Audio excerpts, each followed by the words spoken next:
conjugate subgroup. Let G be a group, H a subgroup of a group G. Then for each element G belong to the group G, GHG inverse is a set whose elements are in the form of GHG inverse for each H belong to the subgroup H in a group G. This set is denoted by K is a subgroup of a group G, because for any two element K1 and K2 belong to the set K, K1 K2 inverse is equal to the element K1 belong to the set K is in the form of GH1 G inverse, and the element K2 belong to the set K is in the form of GH2 G inverse, and the K2 inverse is equal to GH2 G inverse is a whole inverse, and GH2 G inverse whole inverse is equal to G inverse whole inverse multiply by G2 inverse multiply by G inverse,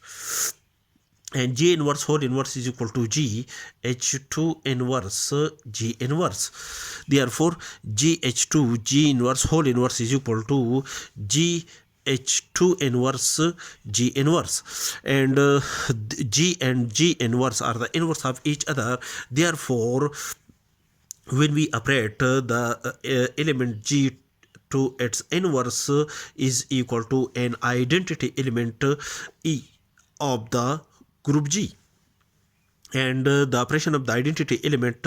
with the element H2 inverse is equal to H2 inverse under the binary operation defined in a group G. The result of the identity element E to an element H2 inverse under the binary operation defined in a group G is equal to an element H2 inverse, and H1 and H2 are the element of H1 and H2 are the element of the subgroup H in a group G. Therefore, the operation of the element H1 and H2 inverse is an element of the denoted by H3 is an element of the subgroup H in a group G, because when an element H2 is an element of the subgroup H in a group G, then the inverse element of H2 is denoted by H2 inverse is also an element of the subgroup H in a group G. Therefore, the element K1 K2 inverse is equal to GH3 G inverse, and this element is an element of the set K, because the element H3 is an element of the subgroup H in a group G. Therefore,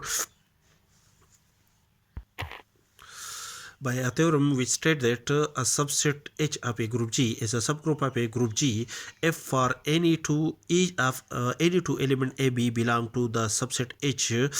implies that AB inverse belong to the subset H, then the subset H of a group G is called a subgroup of a group G.